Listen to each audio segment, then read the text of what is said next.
Hey everybody, I'm still somewhat alive. The last time I posted about my tiny-ass town that technically doesn't exist was a long time ago. Told you I was going to help Davis, Langdon, and the other agents, and none of that worked out. Currently residing with a friend in Idaho, while my town is going through some issues, shall we say? To sum up what has happened over the past 3 weeks or so, this is what Rick and I found out after exploring this situation a bit more. The agency that came to our town didn't exist. And we have absolutely no clue who Davis and Langdon were working for, or how they knew so much about our town. The eastern half of the United States is it's a pretty broad area. So I know they weren't getting it from my posts here. Also, the hole on Mulberry Lane was basically a portal to hell, and would trigger a Shaun of the Dead situation with all the people who went missing. Our town lost 2,000 residents, and there's no way to get them back. Also, we lost all electricity for the foreseeable future, and my apartment building burned down. So me and Eddie are out west now. Anyway, I figured since some of you guys are somewhat interested in some of the other experiences I've had in my voodoo-ass Twilight Zone town from Satan's butthole, here's what happened with the payphone. Before I found out that the University of Florida didn't know I even existed, and I was working at a grocery store, I had a very chill job at a small entry point to the large state park that stretches about half the unincorporated territory in the north of us, that we are technically part of, according to the rest of the world. Basically, I'd stand in a small hut and wait for people to drive up. If they had a certain license plate, they could get into the state park for free. If not, then they had to pay around $5 for parking, and I'd give them a little ticket to put on their dashboard. This was about a year before shit hit the fan for Rick, and he became totally reclusive. So he helped pull some strings and allow me to get the job, as I wasn't due to be 18 until September. Now, there are definitely some stories that I could tell you about this job, like the bear humanoid hybrid that hunts people for sport, or the supposedly witch that lives alongside a large and fairly well-known mountain. But this isn't about those. This is about the payphone. For some ridiculous reason, the park still has a payphone.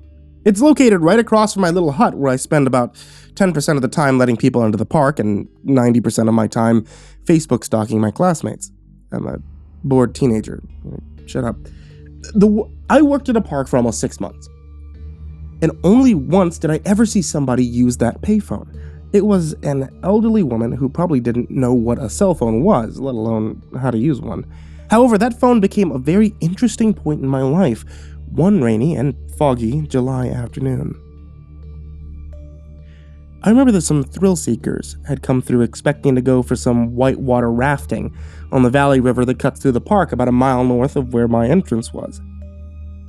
About 15 minutes later, after they had all chanted woohoo and sped up down that small hill and out of sight, I heard muffled ringing coming from somewhere close.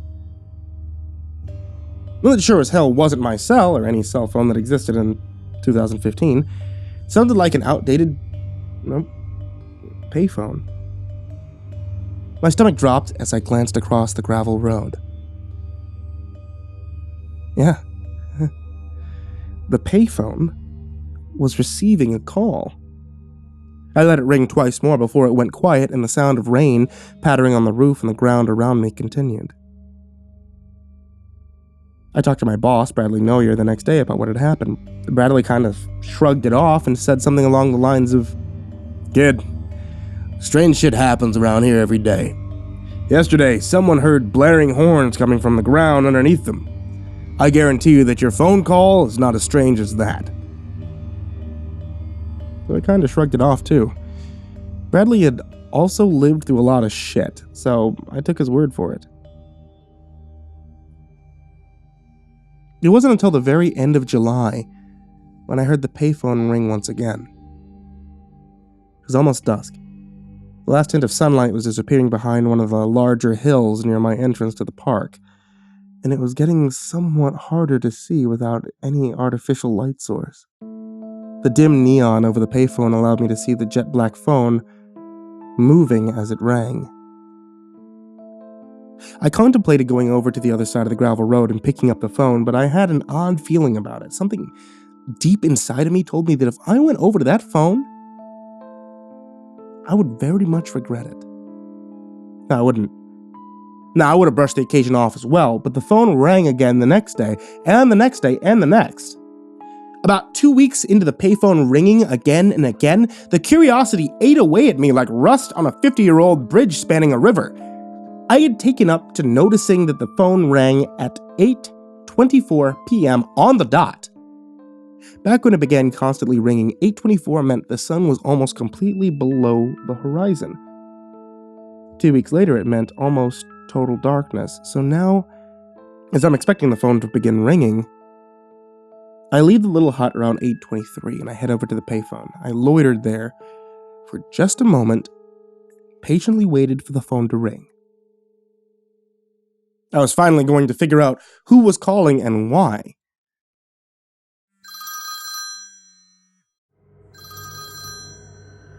I snatched up the phone and put it to my ear. Hello? Hey, who is this? There wasn't a single sound coming from the other end. Hello? Why are you calling? For about 20 seconds, there was nothing but dead air on the other end. Then I heard the tone suggesting that the caller had hung up.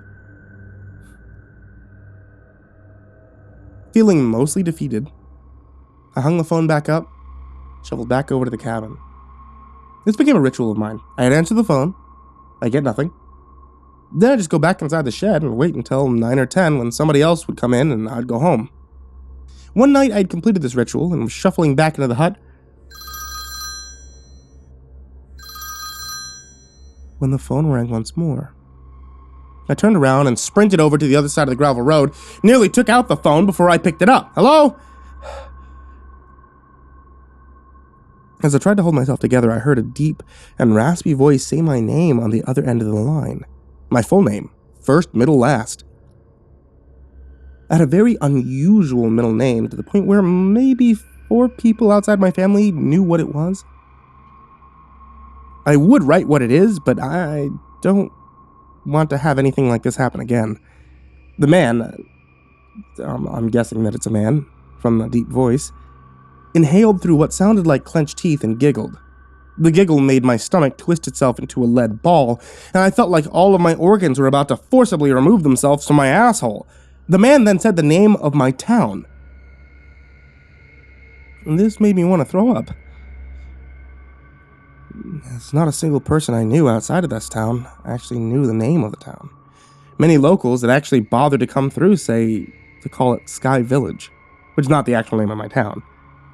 The voice spoke one more time. See you soon. With a click and a tone, the call had been disconnected. I think then was when I vomited on the ground next to the payphone.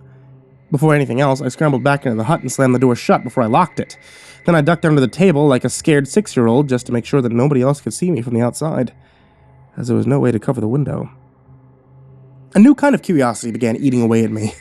I needed to know where the call had come from. Considering I had some decent Wi-Fi in the hut for teenagers who were bored out of their mind watching the park, I looked up how to trace payphone calls. I knew that I had heard of someone being able to do it way back when I was a kid, so I figured that it was my best bet. And eventually, some Google link told me that if I had hit star 69, I could get an operator to tell me where the last phone call had come from, if the number wasn't blocked. So I pranced across the road one more time and pressed star 69 and waited. The call was coming from a city in northern Idaho. I never heard of this place. Turns out it's actually fairly populated and it's just outside of Spokane. I didn't know anyone from the state of Idaho, at least the last time I checked. I knew that nobody who was basically on the opposite side of the country would know about our hellhole of a town. So how the fuck did they know this? I hung up and wandered back to the hut in an almost zombie-like trance. Again, I locked the door and I rubbed my temples, trying to calmly figure out what to do. Well, Glenn came in to relieve me on my duty around 9 o'clock and asked me why I was so shaken. I told him about the phone. "You answered it?" he asked. I nodded. Glenn looked over at the phone, then back at me. I was concerned with the fact that his normally happy demeanor had seemed to have completely diminished. What? Oh, you didn't trace the call, did you? He asked, his voice shaky and shy. I didn't say anything. I mean, he could read me better than any book. I promise, Glenn, that isn't a poke at your dyslexia. So, he already knew what I was going to say. In about 5 minutes, you're going to get another call. You need to answer that one. Just talk to him normally. It'll help the police tap it. I was petrified of this. Sure enough, about 5 minutes later, after Glenn had told me that, we heard the phone ring. The ring was not normal. It sounded muffled. Also, it was demonically low in tone. Glenn was back in the hut dialing 911 when I shuffled over to the phone, trying not to blubber like a little bitch before I answered.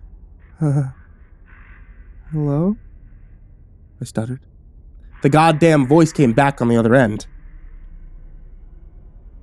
Is it you?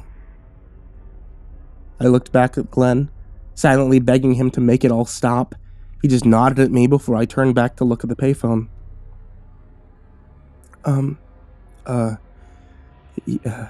Yes, I said, still holding back my fear. I can see you, you know, the man said. He made that terrible, childlike giggle again, which made me break out in goosebumps. I had to do some impromptu Kegel exercises to make sure I didn't piss my pants. You can? You're the one in the red collared shirt.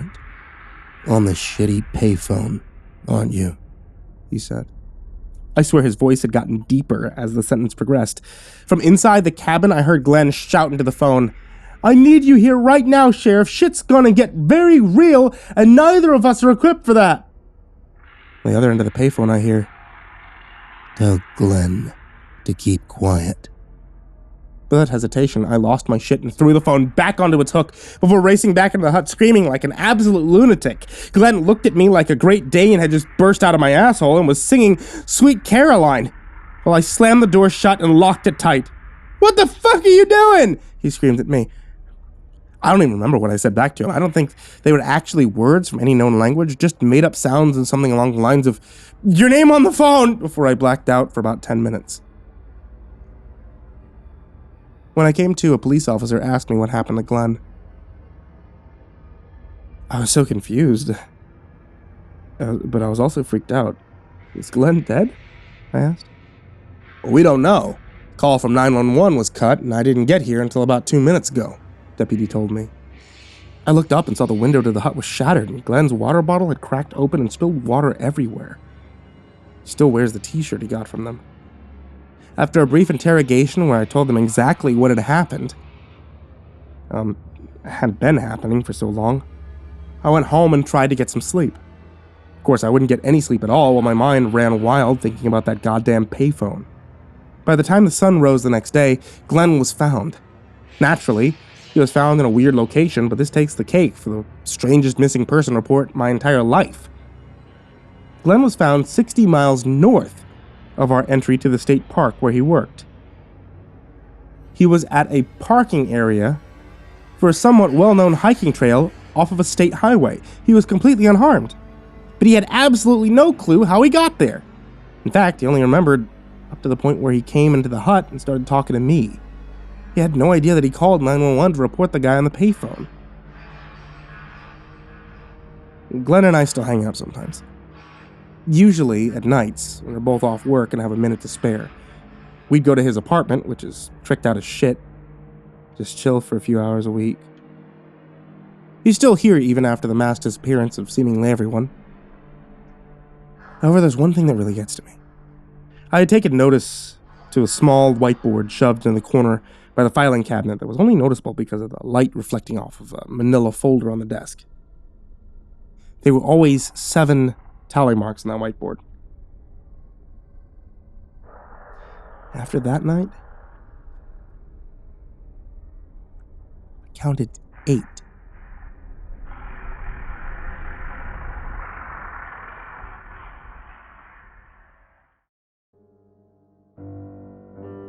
Hey there kids, it's me, Mr. Creepypasta, and I wanted to tell you a great big thank you for watching tonight's video. I'm also going to tell you about one more thing because I want to be a good husband. My wife's tea shop is open again. If anybody had missed out on your chance before to order her mixed herbal tea blends, then now's your chance. And she's putting out some new Dungeons & Dragons themed tea now that it's open. It's what she does. She does mixed Dungeons & Dragons teas. The tea shop is etsy.com/ivorymonocletea. And yeah, I hope you guys enjoy that or want to check her out because she's cool. And Susie from the Game Grumps even got stuff from her. So it's people like it. I want to give an extra big thank you to Tyler Ramberg, Asia, Gabrielle de Baca. Really hope I said that okay. TheRedOakShieldVirus, Sindee Barney, Melissa Swigart, Chompski, Dante Rowe, TheGingerBroz, Andreas Solvik, and Andrew Stenberg. Stenberg? Andrew Stenberg. You guys are those amazing patrons who have been supporting the channel on patreon.com/MrCreepyPasta, and I owe you guys big time for helping me keep the lights on. In fact, I owe all of you guys who watch or listen to Mr. Creepypasta on YouTube or on the podcast. If you guys would like to get the stories first, then you can always check me out at youtube.com/MrCreepyPasta and subscribe. Or if you guys like listening on the mobile, then our podcast is also available on Spotify, Google, and iTunes. Thanks so much, kids. And sweet dreams.